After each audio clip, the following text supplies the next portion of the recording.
Bonsoir Frédéric Simotel. C'est ce soir, c'est ça, MetaConnect. C'est ce soir 19h heure de Paris. Heure de Paris. En gros pari pour Mark Zuckerberg qui doit convaincre que le métaverse sera bien l'avenir du groupe. Et ça, beaucoup en doutent, même en interne aujourd'hui, Frédéric. Oui, exactement. Donc ça permet, cette conférence MetaConnect, elle permet vraiment de présenter tout ce qui est réalité virtuelle, réalité augmentée au sein du groupe.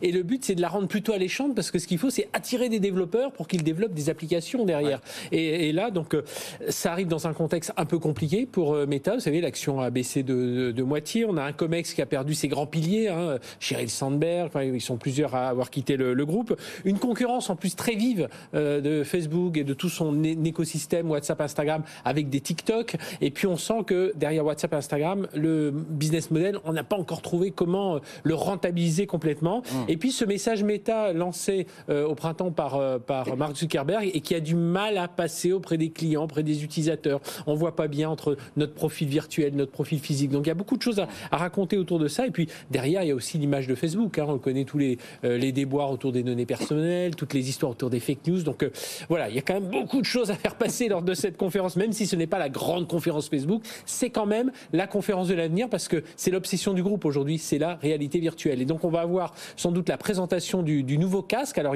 on connaissait le MetaQuest 2, c'était la version 2, mais qui était plutôt pour les jeux et les divertissements. Là on passe sur la MetaQuest Pro. Alors le projet en interne s'appelle Cambria. Là on est vraiment sur les professionnels. Donc, vous devez certainement d'ailleurs voir des publicités qui circulent beaucoup, même en France, sur la santé, sur l'industrie. Voilà, on utilise ces casques de réalité virtuelle. Et là, il ne faut pas se rater. Donc, il devrait être vendu aux alentours de 800 €. Il sera capable de prendre les expressions du visage de la personne physique et de les retranscrire sur l'avatar. Donc, il y a quand même pas mal de nouveautés. Mais voilà, là aussi, il y a une concurrence qui est rude, parce que les Sony, les autres ne vont certainement pas se laisser faire. Et tout Mark Zuckerberg